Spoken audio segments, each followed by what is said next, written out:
Thank you. Hello, everybody. I need to ask you for a favor before we start. Together with the help of Griff and others, we wrote this book. It's called Daddy Talks With. And it's not about the book, it's really about the cause. At the reception desk, we sell that book. Official price is $29, but whoever has more than 20, there's a jar. And it all goes to a kids' hospital. And I really want to thank Griff, who helped me to finance that book. We already collected over 20,000 euro for that. And as there is 300 people in the room, I hope we sell another 200 books, what would make the kids very happy. This book includes interviews with people who you know. It includes the interview we did last year here on stage with Luca from Italy. It includes an interview with Henry McGovern, who is here. It includes an interview with the man of the year, Jonathan, who is somewhere here in the audience, and other great people like John Egbert from Five Guys, Clive Schley, etc. So please do me a favor. I will remind you 2 more times during these 2 days. There's no excuse. At the reception out there, there's this book. Drop 20 euro, pounds, dollar, whatever, or more, and take one. Thank you for that. So now to our panel, I would like to welcome the panelists on stage, Joe, Julian, Yossi, and Kurt. Please come on.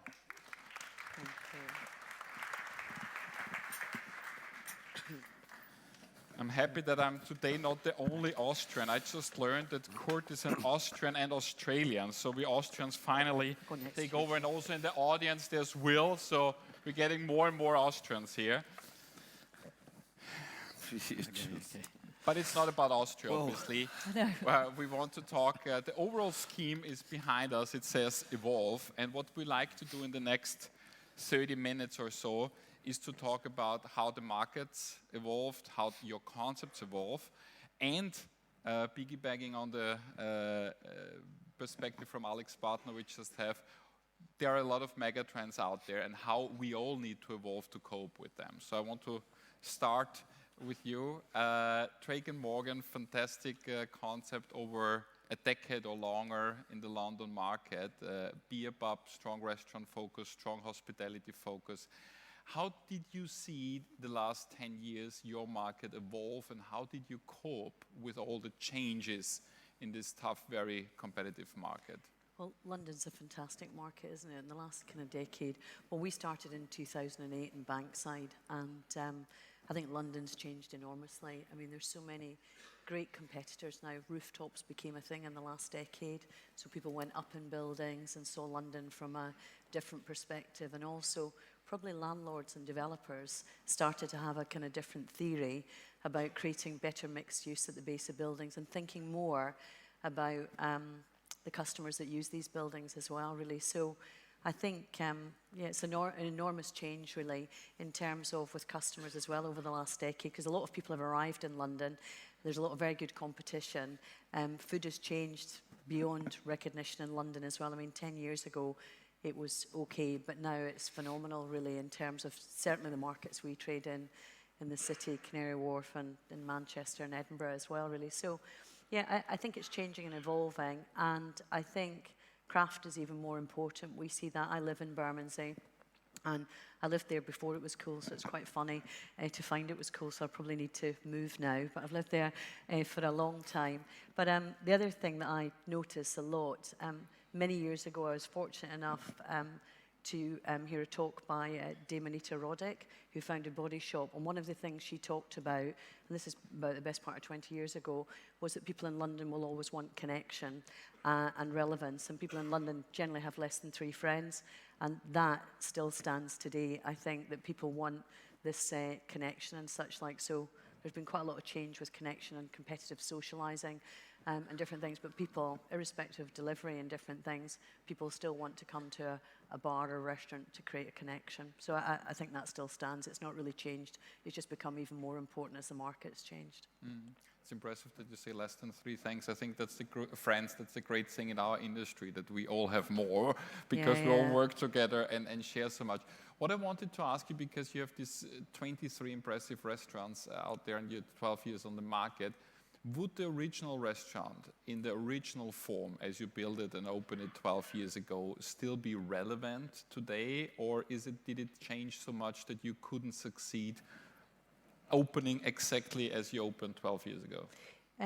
Well, probably our model originally, an initial fit out is capital intensive actually, and our model is really 85% template, 15% play. So one of the key things of Drake & Morgan is evolution actually, and has been part of the DNA since the business has started.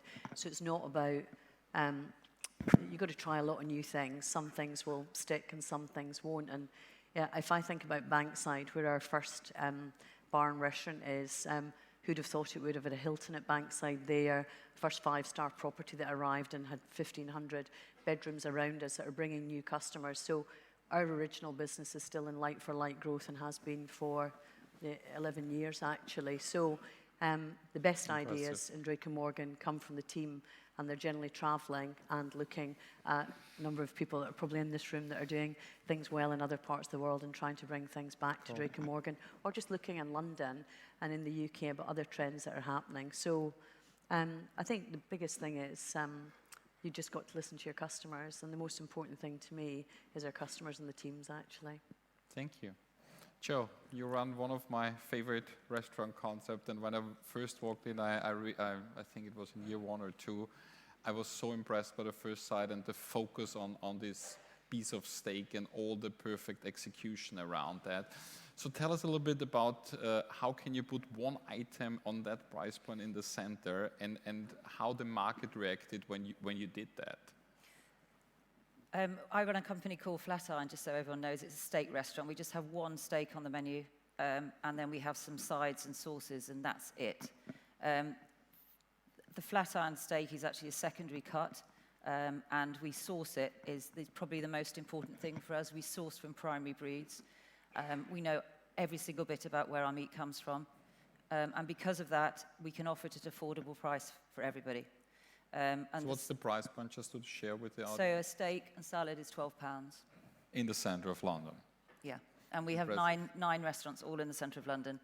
I think the biggest thing as well, it's all our restaurants are very unintimidating. So from any customer point of view, you can come as a single diner, you can come as a tourist, and it is very accessible. So I think that's one of the key things. So it's affordable steak for everybody.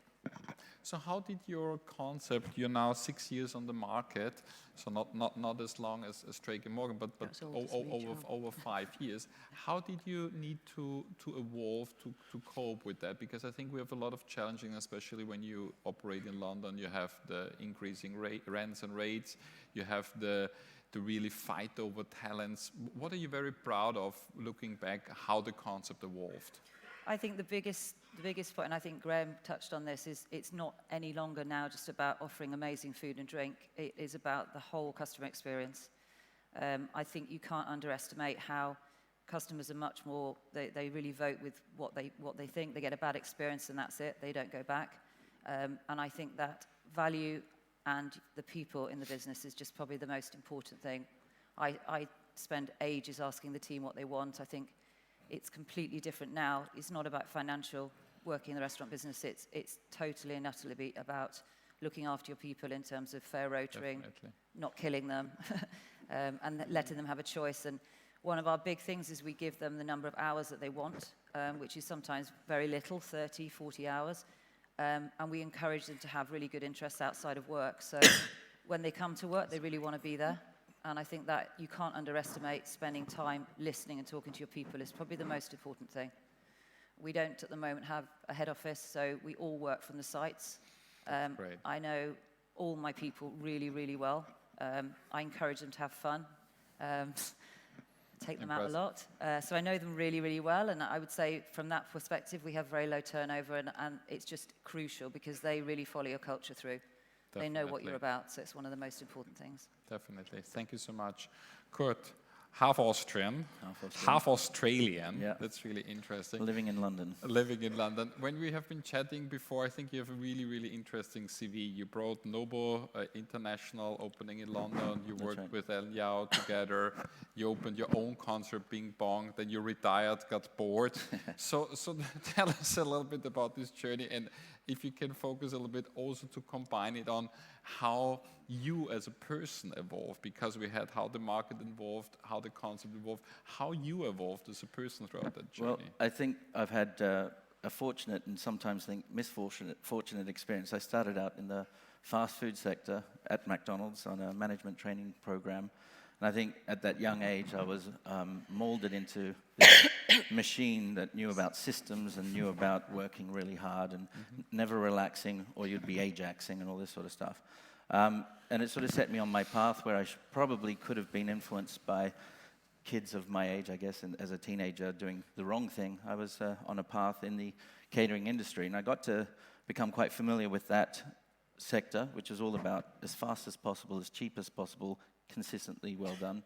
And then with my love affair of food, as a teenager, burgers appealed to me, but as I grew, so did my interest in the fine dining sector. So I went from fast food to extreme fine dining. It wasn't an overnight transition. That was years of pursuit.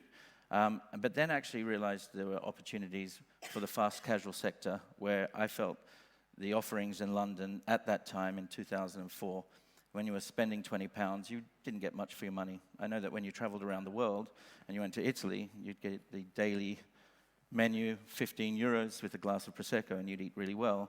And in comparison in London, you got very little. And that's where I started to think about more of a Richard Branson model of trying to give more for less. And ping pong was a sort of evolution of that thought. And, years on, that model's actually quite hard to stick to now with the £20 average spend with rates and labor and not national insurance, what I'm saying, the pensions, all these costs that are now on top of what we once had. And the rents in London have gone extremely high, as you well know. So it's, that model is a more difficult, sustainable business in that respect.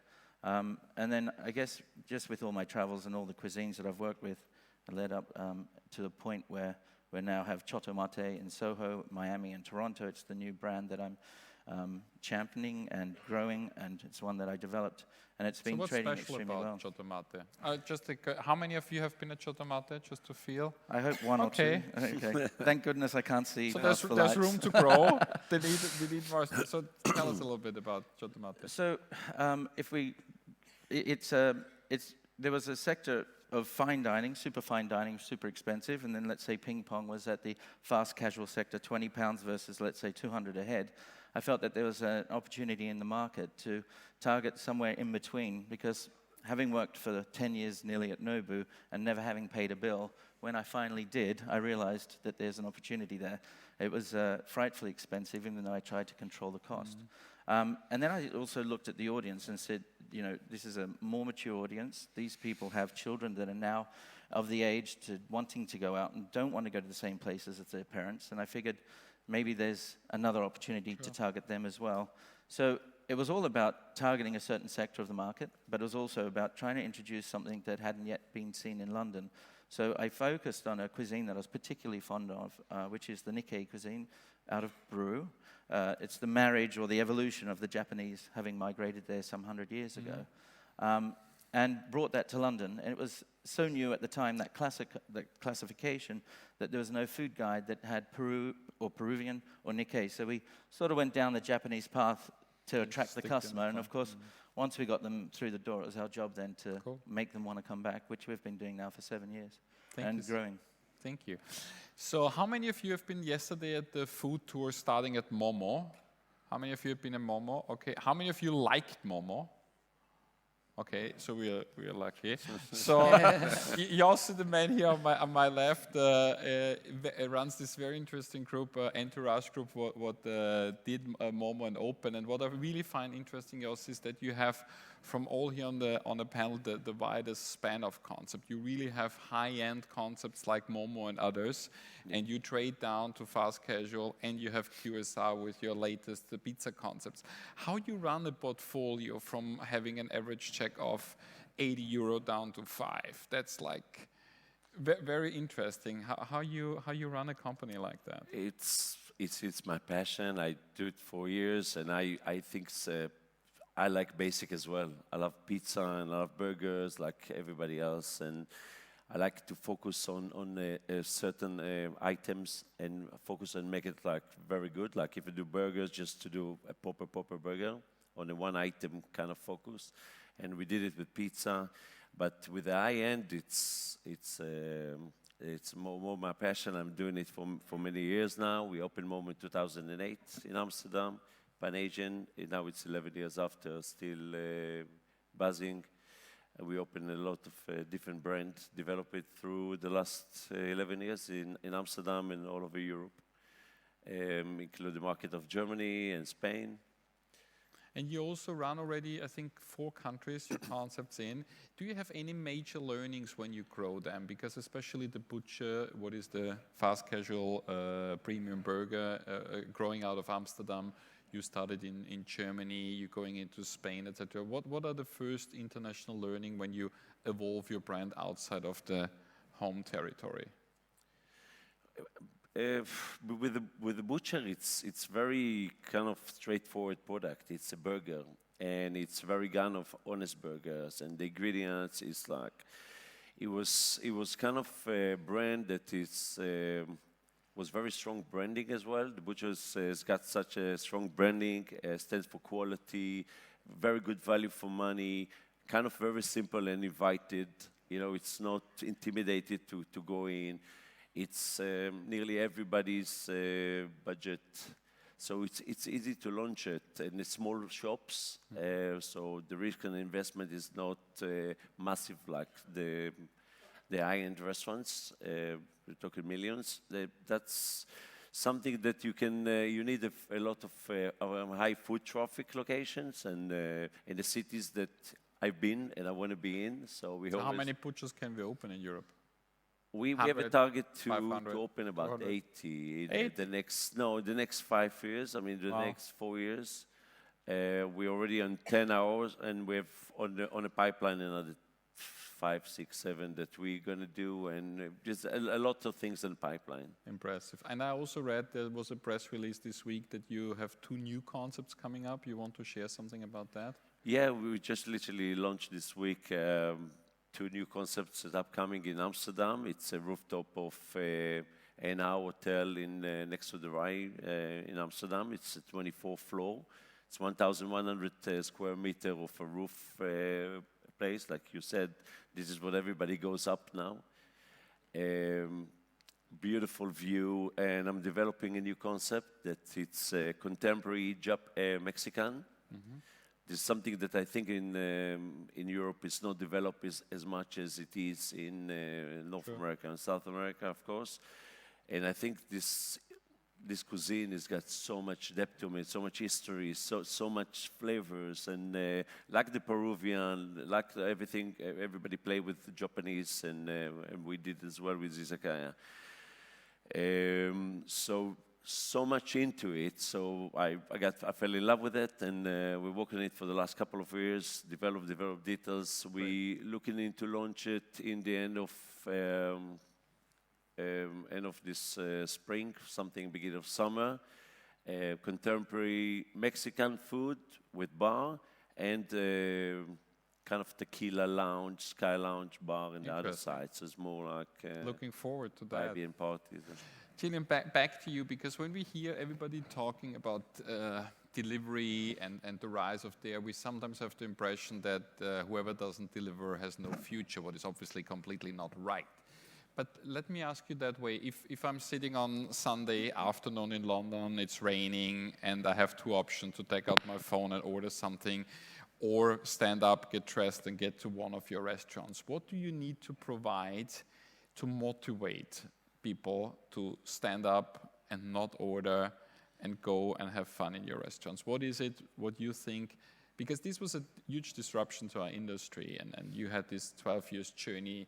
What do you do to fight this disruption or to compete this disruption? We don't run delivery. Sorry, I was coughing so much, it was annoying everybody. Sorry about that. Kind of room cough. We don't do delivery currently, but I think what you have to do for us is back to the point that I said about connection. You've got to be a couple of things. You've got to be agile, you've got to be relevant, and you've got to retain your relevance by evolving. So if somebody had said to me that mostly in Drake and Morgan on a Sunday afternoon, it's Pug Cafe, Cockapoo Cafe. We run a lot of events with dogs and families and different things. So it's about what are the new things that are coming, whether it's gospel brunch. We do a lot of different things over weekends and such like as well. So it's about, I think, was it Graham that was talking earlier from Alex about actually this experiential thing. It's all about experience now. So it's about having a great bar and restaurant, but also what is that experience and what new experiences do people want, looking at the trends, understanding that, talking to customers, and then evolving and trying some new things as well. Still staying true to your core proposition, but trying a few new things. And Joe and I were chatting before we came on the panel. I'm a regular one of Joe's places at Flatiron at London Bridge, and it's a brilliant business in terms of that. And one of the things that I think that Joe's done, it'd be interesting if you don't mind, Mara, if I could ask Joe, sure. Is about what have you done to really do such the great job that you've done with people, because you're in the top 100 of the Sunday Times, and the people in Flatiron seem very motivated to me and have great fun. So what's the secret sauce or the secret ketchup of that? Yeah. I think the biggest thing is you've just got to listen to people. I think you can, I think a lot of companies say that they really know their people by, say, doing a survey, but you've got to really get to the heart and soul of them so they can tell you exactly what they think, and I think you can't underestimate that. I think going back to delivery, I don't think it is particularly, I mean, we don't do delivery. I think you've got to be so careful about your product and how it travels, and I think it came to a situation whereby a lot of particularly sort of 18 months ago, 2 years ago, when restaurants were reporting amazing like-for-likes, and it was down to an extra add-on of the delivery. Definitely. And I think, you know, from just having seen some of the delivery concepts, you've got to be very careful about your product. But golly, it costs you a lot of money in packaging, which, you know, everyone knows we want to be sustainable now. Mass is more packaging. And I just think, you know, the costs you pay for the delivery and Uber Eats now, as a you know, somebody who would use it, not from a customer point of view, but from a restaurant point of view, you've got to be very careful that that's what the direction you want to go down, because your product is your only thing that people define you by. My Austrian friend.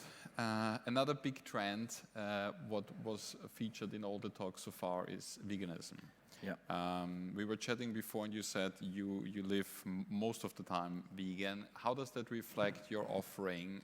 How does that reflect your clientele? Is that an important clientele? Is it as important as everybody thinks it is, or how do you position on that? Well, it's a good question. And in fact, you know, a year or so ago, I looked into this a little bit further and saw that actually only 1% of the UK today is vegan. I don't know how that's changed with the likes of the documentaries that have come out on Netflix, Game Changers, Knives Over Forks, What the Health Is, so many of them now. And I think with them being out there, people are coming to realize that there is a correlation between health and diet, more so than ever before. Hippocrates, I think, was first. Let food be thy medicine, and thy food, medicine be thy food, right? I've been a champion for my own purposes in my own personal life of eating balanced, in a balanced way. It's impossible with my lifestyle and work to eliminate meat and fish and those sort of products completely. And in fact, I don't think I really want to, because I like them. I really like them a lot. But I just think where I have the opportunity and can control what I can eat, I will venture in the vegan direction.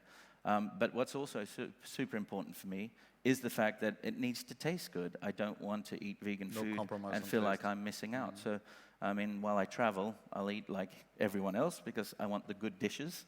And that's what I think it really needs to sort of change in order to maybe make it more accessible for more. You know, and I'm a bigger believer of balance.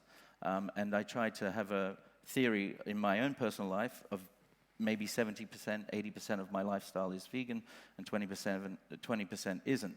Now, going to the restaurants, I have always tried my best to, I was, for 10 years as I was much younger, a vegetarian. So it's always been something that's important to me. But I thought about those bad experiences when I was traveling, in particular in Austria when I was much younger. You got a plate of carrots, and that's what you'd get, because then everyone would look at me and joke that I've taken the food from the animals out in the barn. We were up in a mountain hut. But, and that's kind of how it was.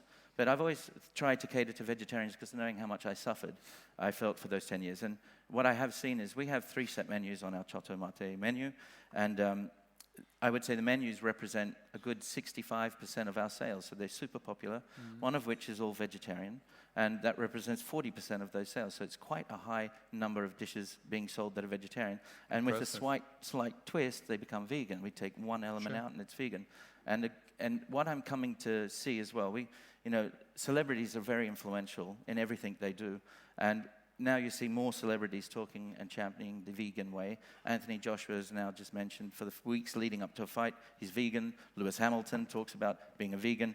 3 nights ago, Woody Harrelson's in our restaurant. I sent the chef out and said, make sure he has a good experience, not knowing at all that he's actually a vegan. So when he mentioned he was, we prepared a menu for him, and he and all his 6 guests were super impressed, newly converted guests of ours, because we catered to a vegan that probably suffers a little bit when he goes to restaurants that don't think about that too much.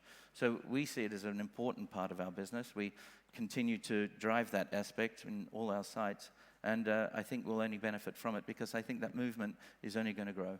Thank you. I want to get a little bit feeling of the room. How many of you are vegans? Okay, very few. How many vegetarians? It's always interesting in such conference because it's also a great panel. We have now a couple of minutes left. Are there specific questions to our guests here on the panel? Anybody having a question? Because if not, I have one. Is there any? I have a question. There was one? Oh, Johnny? Scream, we can hear you.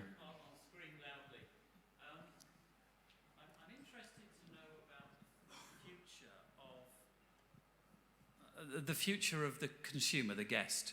We've heard this morning various trends, that it's going to become more digital, more wrapped around the world. But in experience terms, what I'm actually seeing is people switching off from that when they're going into restaurant places. I'm seeing less of the digital and more of the people and the interaction with real people. And the idea of a robot serving me coffee doesn't work for me. What's your take as a panel on technology in your restaurant spaces? Very good question. Who wants to take that? Who bets on technology? I'm happy to talk about it. I'm sure everyone can, though, because it's become such a prominent part of our lives, personally and in the workplace. And the way I view technology is only as a means to make our lives easier in terms of what we do. And I know as an HR function that we've created an app that's an intranet type thing that now we can monitor everyone's progression, and we can very clearly see how people are adapting to and learning about our business, and we can then therefore reward them on the basis of them having taken courses that we've set out. And they can do that on their phone on the bus ride in and out of work, and all of these things enhance their abilities, but it also means that they have the ability to be paid more. We also look at technology, of course, with streamlining. We talk about the difficult year that we just had behind us with all the problems that are going on in Britain with the various, I won't even go into, but we now need to look at, do we put our prices up, which no one's prepared to pay more than what we are paying today, but we need to still make sense of our business. So we use technology to start producing our food in a more efficient way, so we can, I hate to say it, displace hours, because the labor cost is the second largest, or the first cost that you have. Then there's the rent, right, which is not too far off. But so we looked at how we can use technology to better enhance the lives of our staff, but also make our business more efficient. And I think the robot thing, I agree 100%. I wouldn't want to go into a place that I might look at it once and that's it. I don't need to see that. And I don't think it will ever really, truly replace human interaction. And when you're going to a place like a restaurant or a bar where it's all a social gathering and people are so fundamentally important for that. We already dark red, But as we have here a panel, potential partners from 41 countries it was, or 42 countries, which country you would like to open your concept next? Where you would... We're already in Scotland. No, I'm only That joking. counts. Yeah, we're in Edinburgh, so that's brilliant. That is a country. So where you would like to open?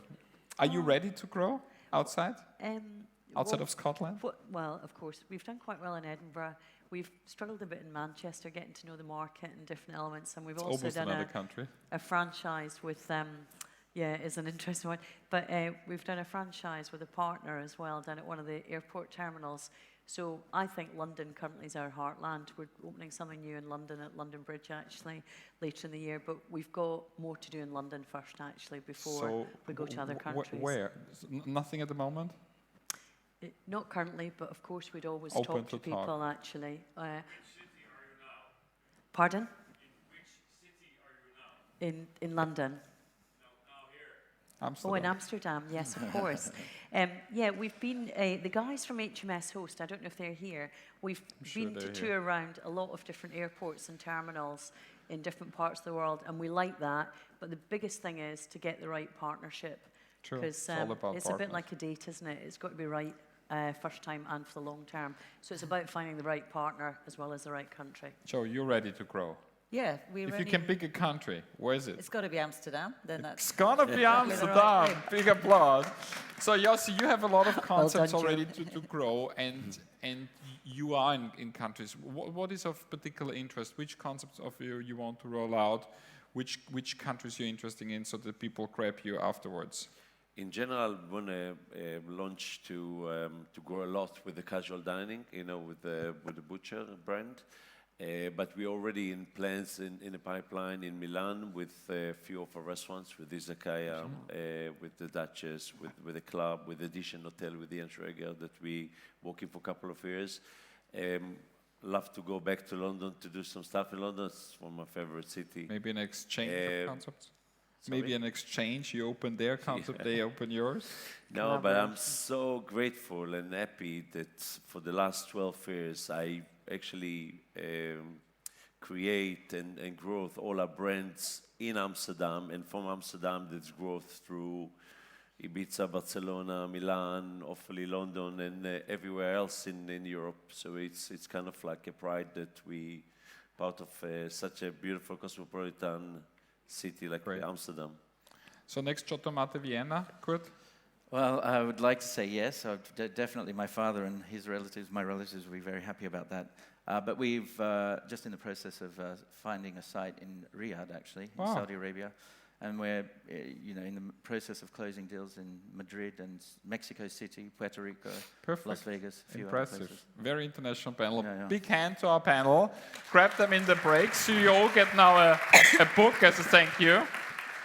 Oh, thank you very much. Thank you. so much. Thank So, you. and guys, don't forget, next break, please buy one of the books. So I get back my friend on stage to guide you through the day. I see you later, and enjoy. Thank you so much. Thank you. Thank you all. Alanachi. All right, so buy the Teddy Bears book and support your children, as we know. I'm not going to talk very long, as we already surpassed the break time. I would love to see you all back here in about 20 minutes. Go out, mingle, and have some fun. Thanks.